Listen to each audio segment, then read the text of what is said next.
Everyone, welcome back to the channel, and today I'm bringing you an update about the SearchGPT. Yes, the new search engine developed by OpenAI. As you know, we covered that in a when the announcement was made, and it's still not released yet.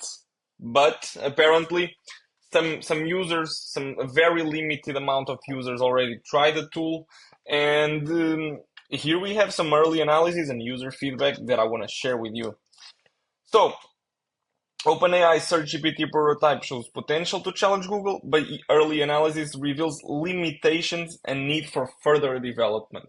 I mean, I guess it kind of makes sense. The tool hasn't been released yet. OpenAI is still developing it. I don't know if it's already in the beta version. I don't know.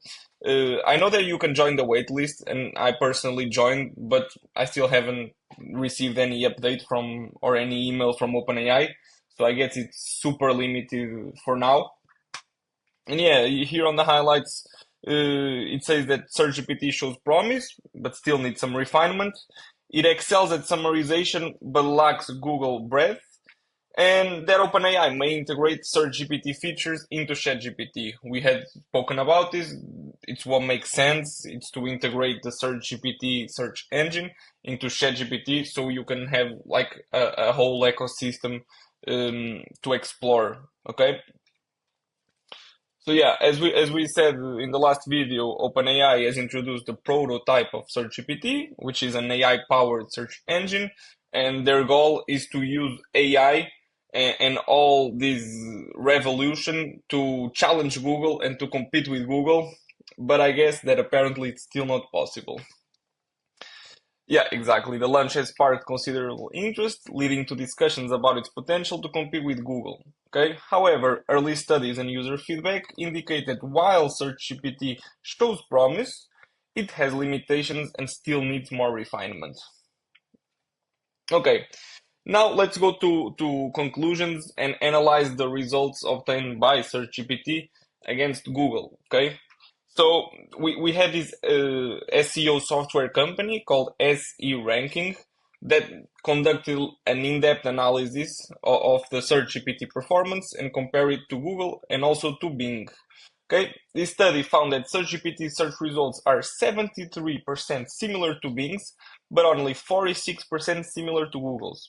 Okay, interestingly, 26% of domains ranking in SearchGPT receive no traffic from Google, indicating opportunities for websites struggling to gain traction. This is interesting because let's say that you have a website and you are not getting any traffic from Google, your website is not well optimized for Google. Nowadays, currently in 2024, you might think that you have no chance to compete, okay, with bigger websites, with your competitors. But with these new search engines showing up, okay, Google SEO will not be the only thing to care about, okay? Let's say you have 0% traffic from Google, but you have a lot of traffic from SearchGPT, and your website is fully optimized for SearchGPT. Then it's not the end of it, okay? There's potential and opportunities for SEO and for website owners to explore these new search engines in the future.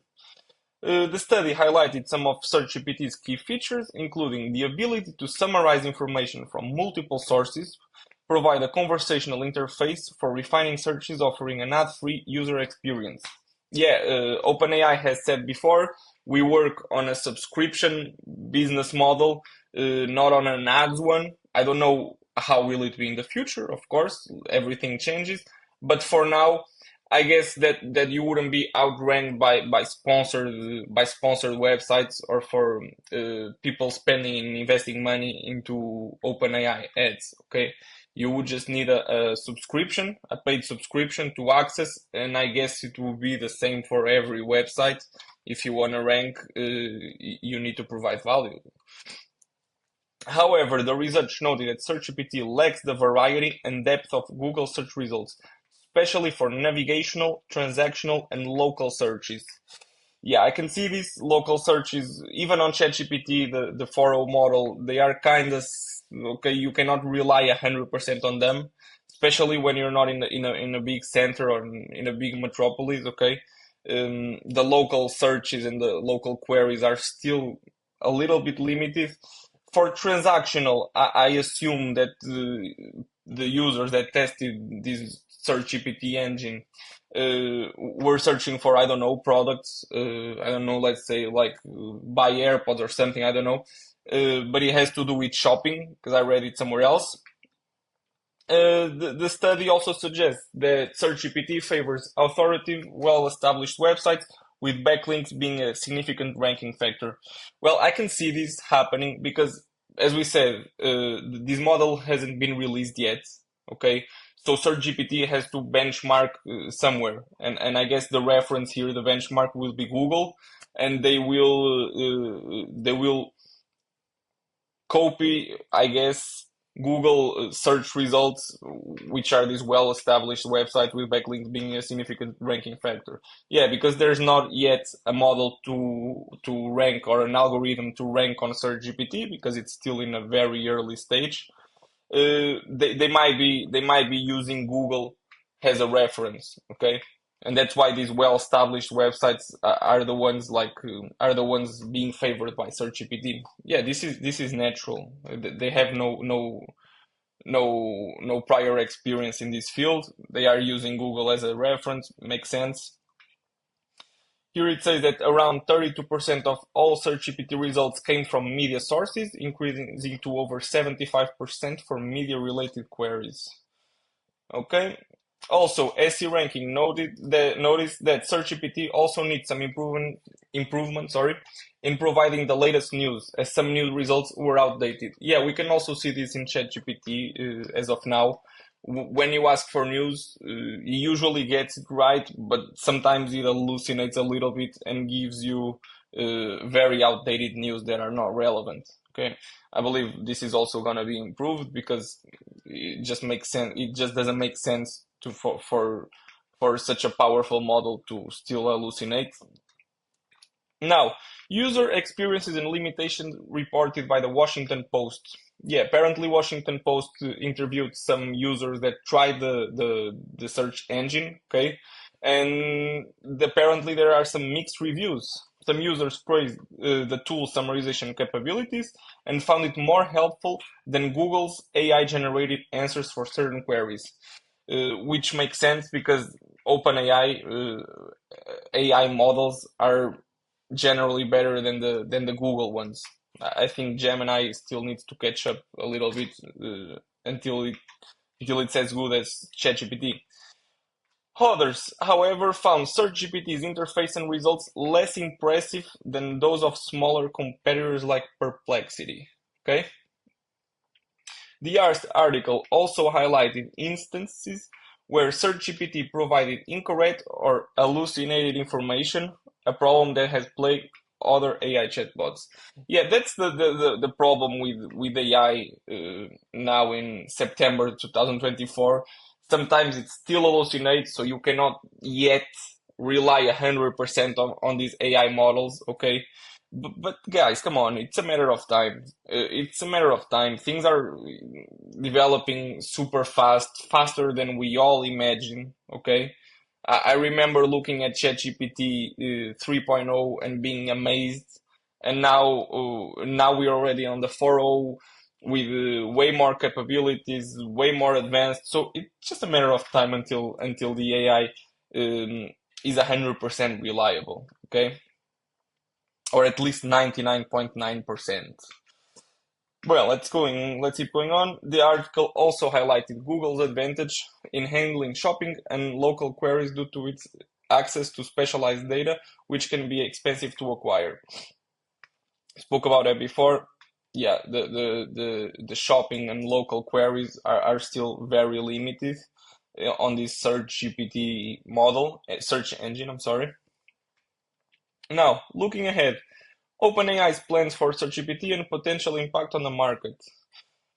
Yeah, as we also said before, and also this Kayla Woods, spokesperson of OpenAI, revealed, OpenAI wants to integrate SearchGPT into ChatGPT. Okay, so you can be asking questions like you do currently on ChatGPT, and at the same time you can search and you can use this search engine. Okay.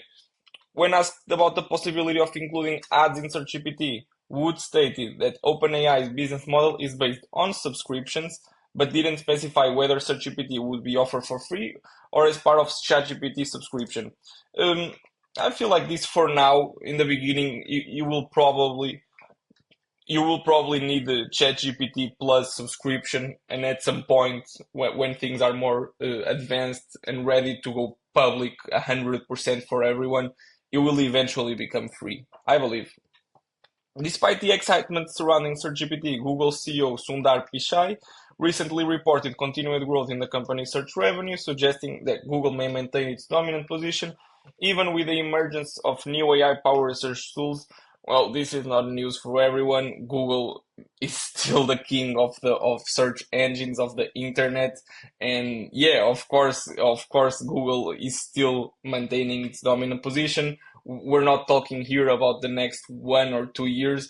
We're talking about the long term. Will Google be the dominant, will have the dominant position in 10, 15 years? That's the thing. Despite the excitement surrounding ChatGPT, okay, we read this. Now, to finish the article here, the story, the top takeaways is that despite its current limitations, SearchGPT has the potential to shake up online information seeking. As OpenAI iterates based on user feedback, its impact may grow significantly. Yeah, of course, like you have now these early users testing the tool and testing the new features.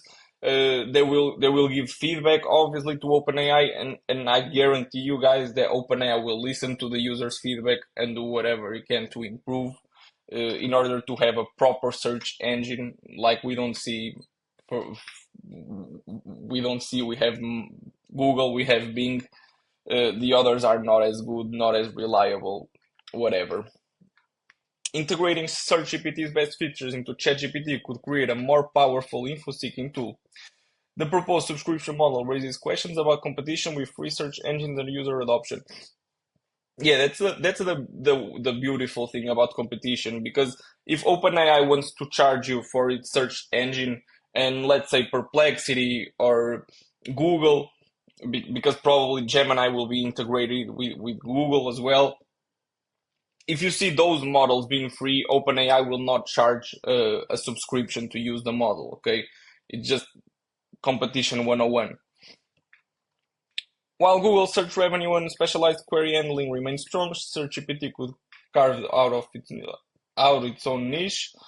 The two might coexist, serving different user needs. Okay, I don't think so. I think they are competing for the same thing. Okay, I think they both know what they want, and I think they want the same thing, which is to have the best search engine, the most simple and conversational search engine where you can just chat with your laptop, with your mobile phone, whatever, and get exactly the result that you want in a simple way where you don't have to be page and scrolling through pages and clicking on links and going back and whatever.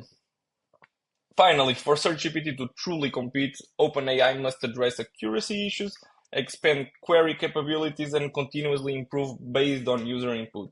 It could become a viable alternative to traditional search engines with ongoing development.